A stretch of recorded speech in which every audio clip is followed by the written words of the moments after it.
Bapak, Ibu, dan saudara-saudari yang terkasih di dalam Tuhan, salam jumpa kembali dalam Sapaan Gembala GKI pada hari ini. Kita akan bersama-sama membaca dan merenungkan firman Tuhan. Mari kita satu di dalam doa. Kita berdoa.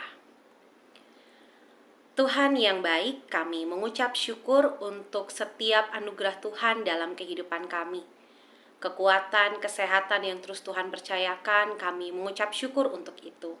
Dan pada saat ini Tuhan, kami akan bersama-sama membaca dan merenungkan firman-Mu. Kami mohon kiranya tangan kasih dan kuasa Tuhanlah yang menuntun dan menyertai kami, sehingga apa yang kami dengar, apa yang kami baca, dan apa yang kami renungkan, itu sungguh-sungguh bermakna dalam kehidupan kami, dan memampukan kami juga untuk menjalani hari-hari kehidupan yang Tuhan percayakan kepada kami. Berfirmanlah kepada kami semua ya Tuhan, kami siap untuk menerimanya. Di dalam Kristus Yesus Tuhan kami berdoa dan mengucap syukur. Amin. Bacaan kita pada hari ini diambil dari surat Filipi pasal 1 ayat 21 sampai ayat 30. Filipi pasal 1 ayat 21 sampai 30. Saya akan bacakan bagian ini buat kita semua. Di dalam Alkitab ditulis, "Karena bagiku hidup adalah Kristus dan mati adalah keuntungan. Tetapi jika aku harus hidup di dunia ini, itu berarti bagiku bekerja memberi buah. Jadi mana yang harus kupilih, aku tidak tahu. Aku didesak dari dua pihak.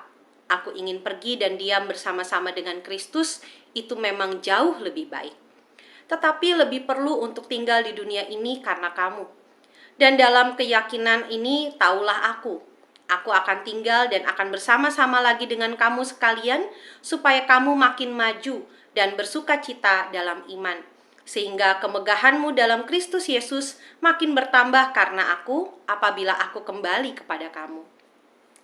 Hanya hendaklah hidupmu berpadanan dengan Injil Kristus, supaya apabila aku datang, aku melihat, dan apabila aku tidak datang, aku mendengar, bahwa kamu teguh berdiri dalam satu roh, dan sehati sejiwa, berjuang untuk iman yang timbul dari berita Injil, dengan tiada digentarkan sedikit pun oleh lawanmu. Bagi mereka semuanya itu adalah tanda kebinasaan, tetapi bagi kamu tanda keselamatan, dan itu datangnya dari Allah. Sebab kepada kamu dikaruniakan bukan saja untuk percaya kepada Kristus, melainkan juga untuk menderita untuk Dia, dalam pergumulan yang sama seperti yang dahulu kamu lihat padaku, dan yang sekarang kamu dengar tentang aku."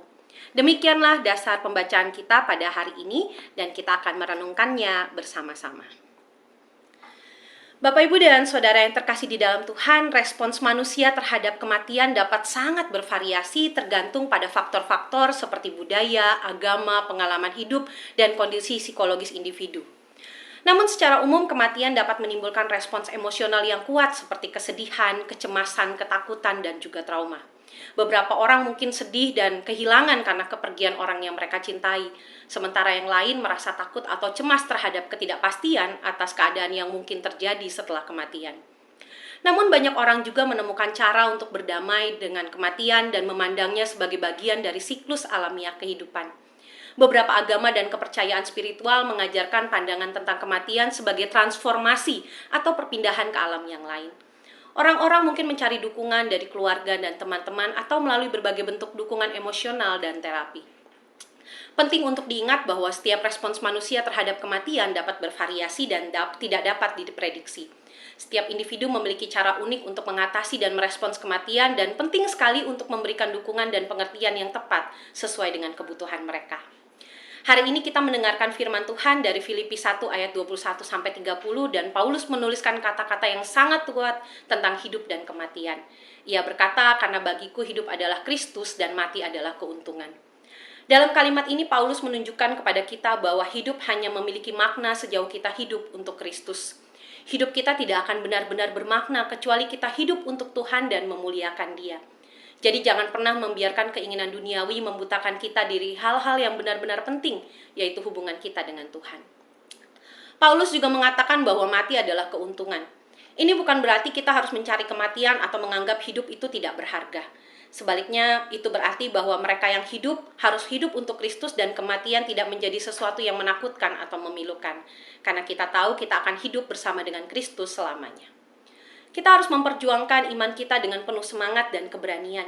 Kita harus menghormati kehidupan ini dan menjalani hidup kita dengan penuh rasa syukur, tetapi juga siap untuk menerima kematian jika Tuhan menghendaki.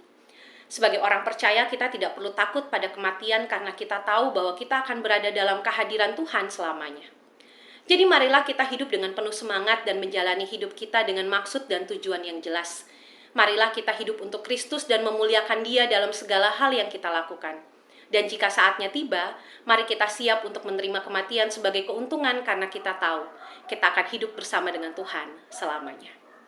Maka dari itu, Bapak Ibu, mari kita merenungkan firman Tuhan ini, kita mengendapkannya dalam hati dan pikiran kita, dan kita akan satu di dalam doa. Mari kita berdoa. Biarlah ya Tuhan, kehidupan dan kematian kami hanya untuk memuliakan nama Tuhan. Biarlah apa yang telah kami lakukan sampai dengan saat ini semuanya berkenan di hadapan-Mu. Karena kami sadar Engkaulah pemilik dan penguasa seluruh kehidupan kami, sehingga sudah selayaknya lah kami mempersembahkan seluruh kehidupan bahkan kematian kami hanya untuk memuliakan nama-Mu saja.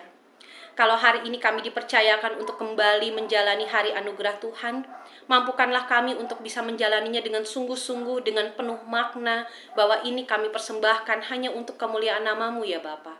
Dan ketika kami kelak akan tiba saatnya mengakhiri kehidupan kami di tengah dunia ini, biarlah kami pun boleh mati di dalam Tuhan dengan penuh syukur karena kami tahu ini adalah waktunya bagi kami untuk hidup selama-lamanya dengan Kristus Yesus Tuhan dan Juru Selamat kami. Maka dari itu ya Tuhan, kami mau menyerahkan seluruh kehidupan kami. Biarlah semuanya hanya untuk kemuliaan nama Tuhan, apa yang kami lakukan, apa yang kami kerjakan, biarlah semua berkenan di hadapan-Mu. Inilah doa kami dan juga penyerahan hidup kami ya Tuhan.